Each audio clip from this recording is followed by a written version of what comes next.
Sizге жүгінемін, сер.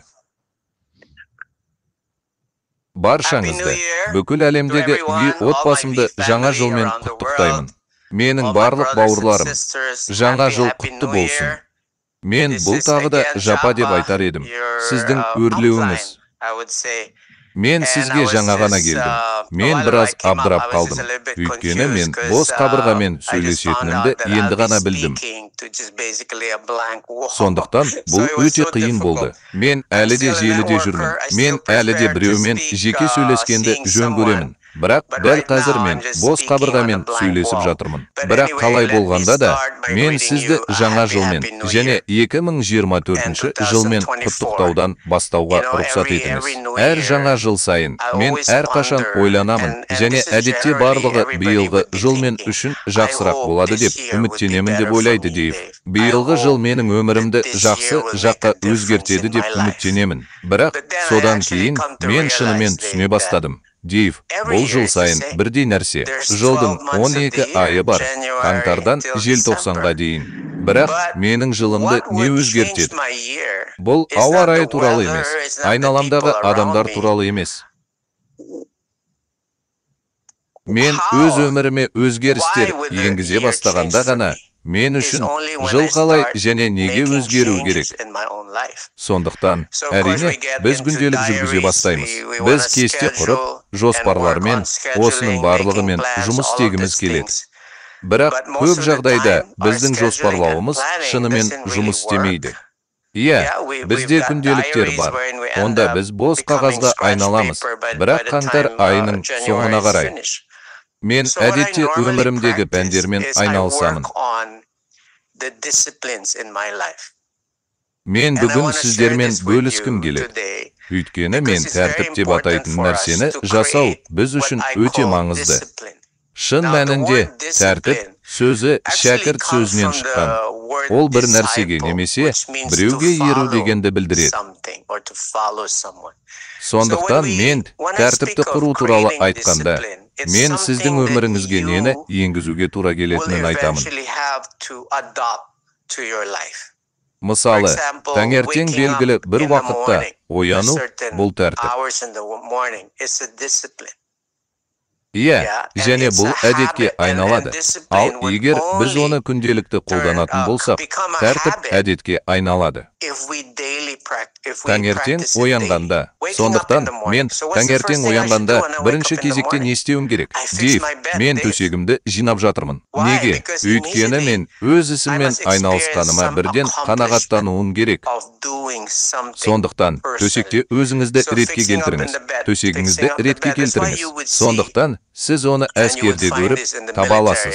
Мен теологиялық мектепті бітірдім. Біз оянған кезде, бізге үйреткен бірінші нәрсе, төсегімізді шынымен мінсіз, әжімсіз етіп жасау керек сияқты емес, оны ретке келтіру. Иә, және неге? Неге бұлай? Өйткені, көріп тұрғаныңыздай, тәртіп өз деңгейінде.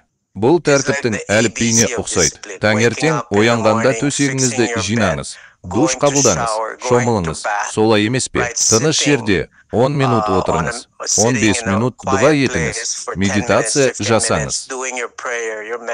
Мұның бәрі тәртіптің бір бөлігі. Күніңізді тіпті тамақтану тұрғысынан ұйымдастыру. Бұл сіз жасауыңыз керек тәртіп.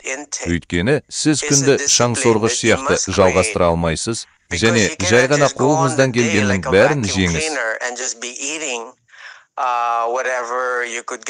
Менің не айтып тұрғанымды түсіндіңіз бе? Тіпті тамақтану бұл тәртіп. Өйткені мен мұның бәрін сізге айтып отырған себебімді көріп отырсыз. Өйткені сіз өзіңізге қоюыңыз керек сұрақты көріп тұрсыз, және мен әрқашан өзіме сұрақ қоямын. Мен осы жылы не істегім келеді? Мақсат қандай? Менде осы жылы қол жеткізуім керек нәрсе болуы керек. Сізде қол жеткізгіңіз келетін маңызды нәрсе болуы керек. Мысалы, мен осы жылдың желтоқсан айында бастаған болатынмын. Мен өзіме биыл 20 кітап оқимын деп айттым. Өйткені мен өткен жылы 10 кітапты ғана оқып, оны аяқтай алдым. Биыл мен оқитын 10 кітап болады. Сондықтан бұл менің мақсатым. Енді бұл кітаптар сіз алып жатқан кітаптар ғана емес. Сонымен қатар олар менің жеке өсуіме көмектесетін ұсынылған кітаптар. Өйткені мұның бәрі өзіңізге және басқа адамдарға инвестиция салуға байланысты. Сіз жасай алатын ең жақсы инвестиция шын мәнінде жеке дамуға бағытталған. Сондықтан алдыңызға мақсат қойыңыз. Осы жылы күніне қанша кітап оқитын едіңіз? Солай емес пе? Сіздің жаттығу бағдарламаңыз қандай? Солай емес пе? Өткен жылы жасағаныңызды жасамаңыз. Білесіз бе? Мен өткен жылы жасағанымды бүгін жасамаңыз. Және сіз өткен жылы не істегеніңізді, немесе өткен жылы шынымен не болғанын қайталайсыз ба? Бұл бір жыл өткен сияқты болды ма? Бірақ сіз не болғанын білмейсіз бе? Сіз өткен жылы шынымен не істедіңіз? Мен өткен жылы не істегенімді білемін. Мен өткен жылы не істеуге тырысқанымды білемін. Сондықтан бұл мақсаттар сияқты. Тіл үйрену, велосипедпен жүру, немесе жеке тұлға ретінде өсуге, немесе қарым-қатынас орнатуға көмектесетін кез келген нәрсе, мысалы, сізде болуы мүмкін шиеленісті қарым-қатынастарды түзету. Менің не айтып тұрғанымды түсінесің бе? Мен жаңа, ерекше әдетті қалыптастырып жатырмын. Жаман әдеттерден бас тарту туралы не деуге болады? Бұл туралы не деуге болады? Осы жылы темекіні тастау туралы не деуге болады? Ал биылғы жылы ішімдікті тастау туралы не деуге болады? Өйткені мұның бәрі менің денсаулығыма зиян тигізеді. Ал денсаулығыма зиян тигізетін нәрсе менің табысыма зиян тигізеді. Сондықтан мұның бәрі практикалық кеңестер. Және біз түсінуіміз керек. Биылғы жылы сіздің өміріңізде болып жатқан оқиғаларға, сіздің бақылауыңыздағы барлық нәрселерге назар аудару керек.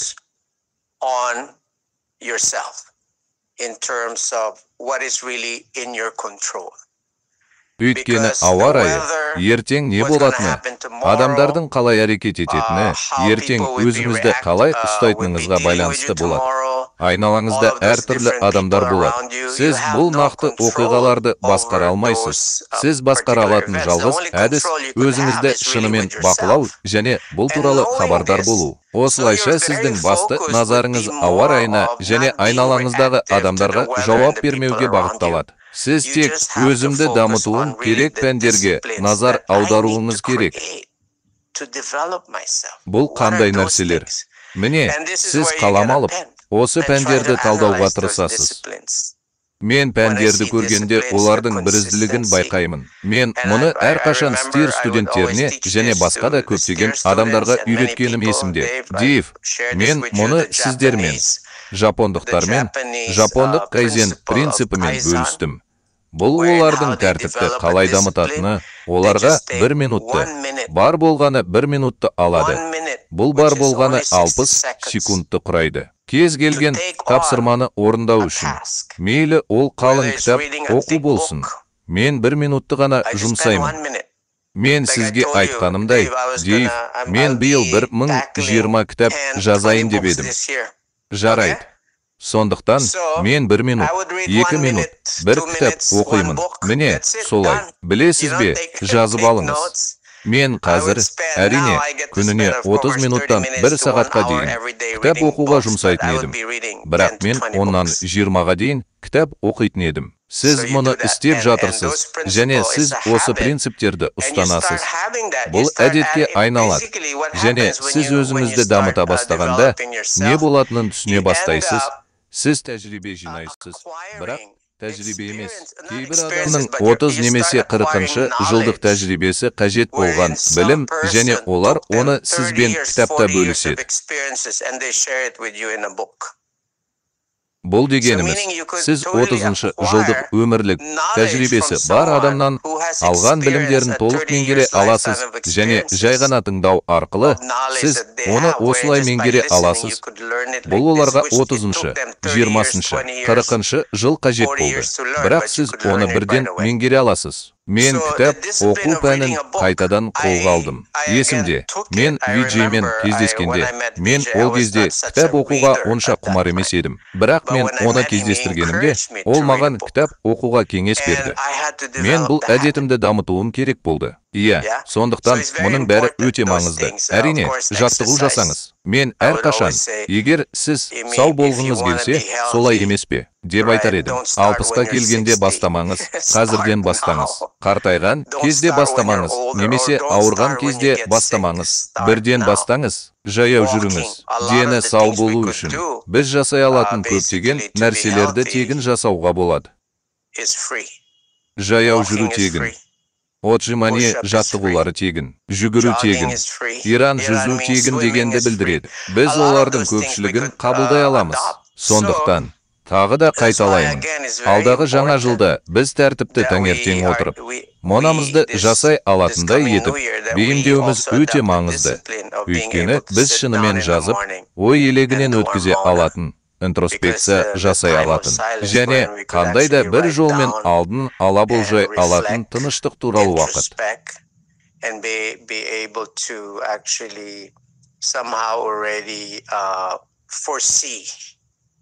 Сіз көргіңіз келеді. Осы жылы өмірге әкелгіңіз келетін нәрсені салғыңыз келеді. Және менің ойымша, бұл манифест сөзі дәл қазір өте танымал болды. Дейв, бұл шын мәнінде өте дұрыс. Өйткені, сіз бір нәрсені елестеткен кезде, шын мәнінде кейбір нәрселерді елестеткен кезде, оны әрқашан көргенде, ол күн сайын сіздің алдыңызда болады. Және сіз сол нәрселерді көрсете бастайсыз. Сондықтан, егер сіз Дейвті есіңізде сақтасаңыз, бізде алғашқы күндері осындай арман тақтасы болған. Сіз мұны әлі де жасауыңыз керек. Мен мұны әлі де істеп жатырмын. Дейв, мен жыл сайын арман тақтасын жасаймын. Әрине, сіздің арманыңыздағы тақта жыл сайын өзгеріп отырады. Өйткені сізде жыл сайын әртүрлі неге бар. Сізде бір нәрсеге қол жеткізгенді ұнататын әртүрлі себептер бар. Сіз өзіңіздің кеңсеңізде, үйіңізде, бөлмеңізде арман тақтасын жасап жатырсыз. Және оған 2004 жылы көргіңіз және елестеткіңіз келетін барлық нәрсені орналастырып жатырсыз. Сондықтан құралдарыңызға сенбеңіз. Менің айтайын дегенім, бізде қолдануға болатын құралдар бар, бірақ біз өз құралдарымызға соншалықты жақын болмауымыз керек. Егер сізде бұл телефон болмаса, бұл сіз ештеңе істей алмайсыз дегенді білдірмейді. Егер сізде мұндай микрофон болмаса, бұл сіз сөйлей алмайсыз дегенді білдірмейді. Егер сіз Африканың кез келген жеріне ұша алмасаңыз, бұл бізбен байланыса алмайтыныңызды білдірмейді. Менің айтайын дегенім, қолыңыздан келгеннің бәрін жасаңыз. Егер сізге жорғалау керек болса, 2004 жылы жорғалай бастаңыз. Солай ма? Жүре алғанша жорғалаңыз. Велосипедпен жүруді үйренгенше жүре беріңіз. Көлігіңіз болғанша велосипедпен жүріңіз. Ұшақпен жүруді үйренгенше ұшыңыз. Бұл ешқашан. Ой, мен мұны істей алмаймын. Өйткені менде ондай нәрсе жоқ деп айтпаңыз. Өйткені сізде ең жақсы құрал, денеңіз бар. Бұл сіздің көздеріңіз және бәрі. Бұл сіздің табысқа жетуіңіз үшін тамаша құрал, және бұл сізге табысқа жету үшін қажет жалғыз құрал. Енді тағы да сұрақ туындайды. Мен жеткіліктімін бе? Сіз жеткіліктісіз, және сіз жасай аласыз. Бірақ мұнымен тоқтап қалмаңыз. Сіз мұны істеп жатқанда, саяхаттап жүргенде, табысқа жетуді жоспарлап жатқанда, солай емес пе? Оқуды жалғастырыңыз. Өйткені нағыз табыс ақша табуда емес, сіздің дамуыңызда. Нағыз табыс сізге шынымен жетілген тұлға болған кезде келеді. Сондықтан үнемі жаттығу жасаңыз, үнемі тренингтерге қатысыңыз, үнемі біліміңізбен бөлісіңіз, үнемі кітап оқыңыз және үйреніңіз. Оқу жоспарында қатал тамақтанушы болыңыз. Сіз әрқашан ынталы болып, үйренуіңіз керек. Және бұл шынымен де мен сіздермен бөлісе алатын жалғыз нәрсе, өйткені бізде желі мамандары ретінде жұмыс істейтін таланттарға келетін болсақ, сізге көп талант қажет емес. Сізден тек қарым-қатынас жасай білу қажет. Естігендеріңіз туралы хабарлаңыз, білгендеріңіз туралы хабарлаңыз және оны қайталай беріңіз. Бірақ тағы да дұрыс, егер сіз аға басшы ретінде өз бетіңізше дамымасаңыз, нені қайталайсыз деген сұрақ әрқашан туындайды. you're not developing yourself. Онда сіз қайталайтын нәрсе жаман көзқарас, жаман әдеттер, жаман тәртіп. Өйткені адамдар сіздің не істеп жатқаныңызды көреді. Және бұл бізге әрқашан осыны айтады. Солай емес пе? Дейв, маймыл көреді, маймыл жасайды.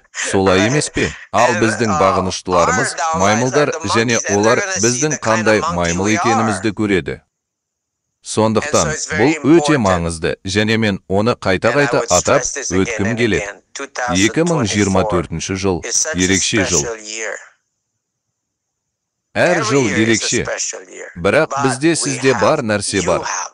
Мен бұл жылды өзім үшін, отбасым, қоғамым және айналамдағы адамдар үшін ерекше жыл етуім керек. Және оны ерекше етудің жалғыз жолы. Егер сіз оны мен үшін ерекше етсеңіз, оны мен үшін ерекше ету. Жарайды, бұл жыл ерекше болмайды. Өйткені келесі жылы айдаһар жылы келеді. Қытайлықтар, ой, жылан жылы менің жолым болады. Немесе жолбарыс жылы менің жылым болады деп айтар еді. Жоқ, жыл сайын бұл сіздің жылыңыз болсын. Бұл тауық жылы ма, жылан жылы ма, бәрібір. Сен ең жақсысың, жолбарыс. Сен айдаһарсың. Осы жылды өзіңіздікіне айналдырыңыз және оны қалай жасау керектігін біліңіз. Жауапкершілікті өз мойныңызға алыңыз. Әдеттеріңіз бен тәртіптеріңіз үшін жауапкершілікті алыңыз. Барлығы үшін жауапкершілікті өз мойныңызға алыңыз. Жауапты болыңыз. Барлығына жауап беріңіз. Сіз не істей алатыныңыз сияқты. Мүмкіндігінше көп ұсыныстар беріңіз. Өйткені көріністен құтылу жоғарыдан келеді. Бірақ көрдіңіз бе, сізде қандай да бір мәзір, қандай да бір тәртіп болуы керек, сізге қандай да бір ұсыныстар енгізу керек. 2004 жылы менде қарапайым сұрақ болды. Дейв, сіздің ұсыныстарыңыз қандай? Сіз өз ұсынысыңызды жасап қойғансыз ба? Әлде сізде мүлде жоқ сияқты болып көрінесіз бе? Биылғы жылға қандай жоспарларыңыз бар? Биыл қоғамға не қайтарғалы жатырсыз? Өйткені, шын мәнінде, сіз кез келген адамға бере алатын ең жақсы нәрсе, сіз істеу керек нәрсеге қажетті өзгерістерді енгізген кезде. Біз әлемді осылай өзгертеміз, солай емес пе? Егер біз өзімізді өзгертсек, әлем өзгереді. Егер біз санамызды өзгертсек, біздің әлем өзгереді. Және бұл біз жасай алатын ең жақсы нәрсе. 2024 жылы тағы да жаңа жылмен құттықтаймын.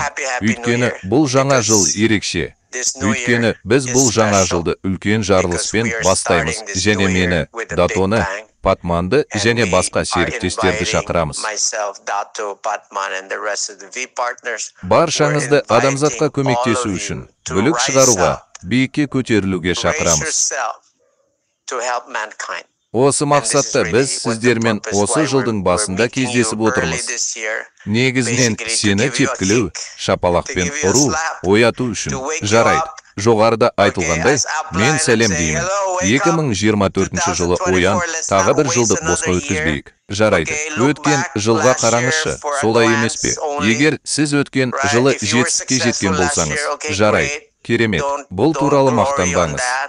2004 жылы не істемекшісіз? Бұл өте маңызды.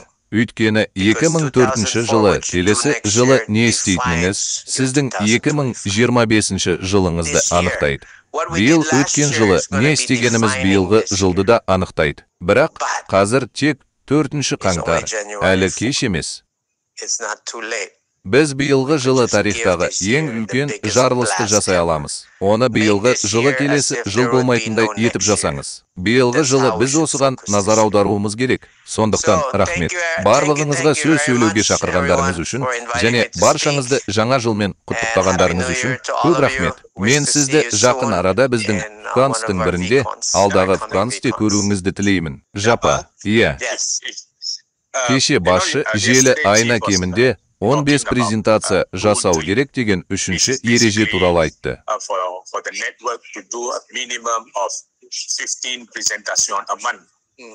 Және бұл ұзақ уақытқа созылады. Енді біздің желіге қандай кеңес бересіз? Бұл олардың саяхатының бір бөлігі, немесе одан да маңыздысы, осы бизнесті құрудағы міндеттерінің бір бөлігі болу үшін. Кейбіреулер соңғы 3 күн жаттығу туралы естігендіктен, олар 3 күн, 3 апта немесе 3 ай бойы қуанады. Содан кейін бұрынғы тәртіпке оралады. Сіз оларға осы бизнесті құру кезінде өз міндеттерін орындауда дәйекті болуға қандай кеңес берер едіңіз? Қайталап айтамын, мұның бәрі осы тәртіпті құру туралы. Егер сіз желілік маркетингпен айналысатын болсаңыз, онда сіз күнделікті презентациялар жасауыңыз керек деп ойлаймын. Және сізде болуы керек. Мен айтқанымдай, жарайды. Егер сіз осы жылы 20 кітап оқығыңыз келсе, сізде мақсат болуы керек. Қанша презентация жасағыңыз келеді. Оны жыл бойы жасау керек. Елестетіп көрейік. Егер сіз жылына 1000-ға жуық презентация жасасаңыз, бұл ай сайын 80%-ды құрайды. Дұрыс па? Осындай нәрсе. Егер менде жыл бойына 1000 презентация болса, егер мен 1000 презентацияны мақсат етсем, дұрыс, мен айына 80 презентация жасауым керек. Дұрыс па? Бұған менің шығындарым, соның ішінде төменгі деңгейдегі шығындарым да кіреді. Сондықтан, бұл тәртіп болуы керек. Яғни қарым-қатынас орнатудың, жаңа тізіміңізді құрудың, адамдарды шақырудың, жаттығуға жаңа адамдарды тартудың қандай да бір түріне қатыспауыңыз үшін бір күн өтпеу керек, білесіз бе? Бұл жігерлендіреді. Менің айтайын дегенім, бұл міндетті емес. Ол сіздің бойыңызда болуы міндетті емес. Ол сіздің бір бөлігіңіз болу керек. Мысалы, желілік маркетинг бұл қарым-қатынас орнату. Сондықтан бұл сіздің бір бөлігіңіз болуы керек. Сондықтан сіз кез келген мүмкіндікті пайдалануыңыз керек. Және бұл үлкен қонақ үйде болмауы мүмкін. Сіз мұны кафеде, үйіңізде, досыңызда, мүмкіндігіңіз болған кезде, ұшақта, мүмкіндігіңіз болған кезде жасай алуыңыз керек. Сіз сөйлескіңіз келеді. Және біз бизнесте айналысатын қаржылық еркіндік туралы керемет идеямен бөліскіңіз келеді. Бізбен бөлісіңіз. Бұл бизнесті бөліспеу сіз үшін өзімшілдік болар еді. Солай емес пе? Тағы да қайталаймын. Бұл сіз үйренуіңіз керек тәртіп. Сіз өзіңізге мақсат қоюыңыз керек. Ол үшін оны орындауыңыз керек. Сондықтан, егер бастық сізге қандайда бір сандарды берсе, оларды орындауға тырысыңыз. Өйткені сіз сәтсіздікке ұшырасаңыз да, жартысы болса да, бәрібір жақсырақ. Сіз 100 дедіңіз және сәтсіздікке ұшырадыңыз. Мен жаңа ғана тапсырманы 50%-ға орындадым. Бұл әлі де мақсат қоймағаннан жақсы. Сондықтан, тәртіптің мәні өзіңізге өзіңіз жасайтын мақсат қою.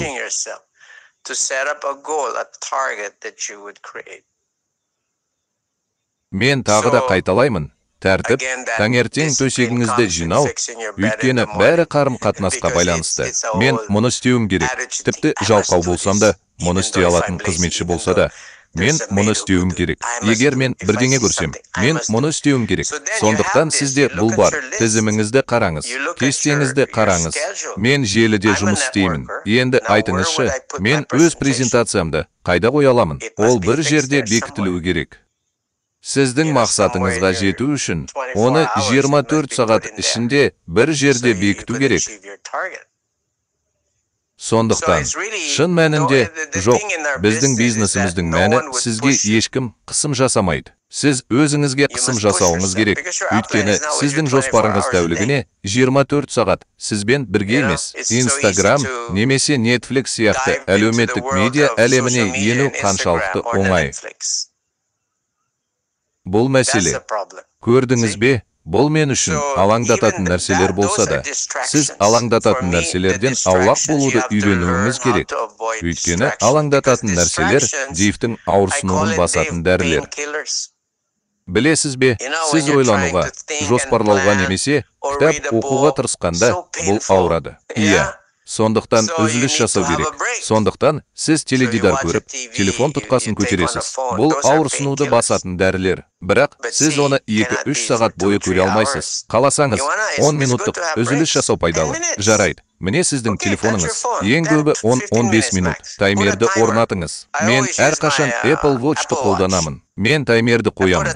Егер мен жаңалықтарды 10 минутта көргім келсе, солай болды. Егер мен әлеуметтік желіде жұмыс істегім келсе, оны 10 минутта тексеріп алыңыз. Міне бітті. Сіз уақытты белгілейсіз. кесте жасайсыз. Өйткені сіз деп жатқан ісіңізге қанша уақыт бөлетініңіз не алатыныңызға байланысты. Сондықтан уақытыңызды сізге ешқандай пайда әкелмейтін нәрселерге жұмсасаңыз, бұл жаман инвестиция. Сіздің уақытыңыз ақша. Егер сіз ақшаңызды сізге ешқандай пайда әкелмейтін нәрсеге салсаңыз, Дейв, сіз не істеп жатырсыз? Сіз ақша таба бастағанда дәл осылай істейсіз. Егер сіз осы уақытқа дейін жетсеңіз, өйткені көріп тұрсыз ба? Егер сіз бүгін уақытыңызды қалай өткізу керектігін білмесеңіз, және тәулігіне небәрі 24 сағатыңыз болса, уақытыңызды пайдасыз нәрселерге жұмсайсыз. Бұл сізге ештеңе бермейді. Сізде үйренетін ештеңе жоқ. Сіз жай ғана бір нәрсені бақылап отырған өлі миға ұқсайсыз. Өйткені бұл уақытты босқа өткізу. Бұл уақытты босқа өткізу. Егер сіздің уақытыңыз, Дейв, күніне $1 миллион тұратын болса, жарай, бір сағаттың құны қанша болады? Бұл бірнеше $1000 деп есептейік, солай емес пе? $10,000 сіздің бір сағатыңыз деп есептейік, солай емес пе? Сонымен, Инстаграмға $10,000 қалай жұмсауға болады? Менің не айтқым келгенін түсіндіңіз бе? Сіз бір жерде өткізетін мағынасыз пікірталасқа $10,000 жұмсай аласыз ба? Сіз біздің уақытымыздың құндылығы тұрғысынан осылай ойлауды бастауымыз керек деп бастайсыз. Өйткені уақытымызды бағаламасақ, оны сіз үшін ешкім бағаламайды. Ешкім уақыттың қадірін құрметтемейді. Ал бізде бар болғаны уақыт. Уақыт – байлық. Солай емес пе? Оның бізге бұл туралы айтқаны есімде, Дейв. Егер мен саған $10 миллион берсем, сен күніне $10 миллион аласың, бірақ оянбайсың, ертең тұрамын. Сіз оны айырбастай аласыз ба? Жоқ, тіпті $1 миллиард болса да. Енді сіз өмірдің қаншалықты құнды екенін көре аласыз. Егер өмір соншалықты құнды болса, біз оны $1 миллион да ауыстырмас едік. Онда сіздің уақытыңыз қаншалықты құнды? Сондықтан, біз оны ақылмен пайдалануымыз керек. Бірақ, тағы да айтамын, бұл әдеттегі тәжірибе емес пе? Мен өз уақытымды өте жақсы басқарамын деп айтпаймын. Мен әлі де үйреніп жатырмын. Сондықтан, мен жоғары сызықтан үйренгенімнің бәрін оқып, елестетемін, және оны қабылдауға тырысамын. Солай емес пе? Мен өз өмірімді тәртіпке келтіремін. Мен денеге зиянды нәрселерден бас тарттым. Мен жаман әдеттерден, денсаулықты сақтау үшін қажет нәрсенің бәрінен бас тарттым.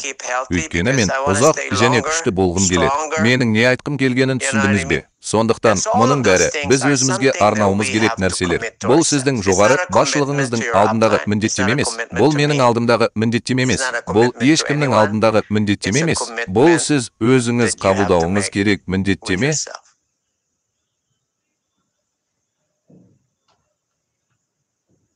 Иә, тағы бір нәрсе бар ма? Сондықтан, бізде бәрі жақсы. Мен сізді тағы да жаңа жылмен құттықтаймын, Дейв.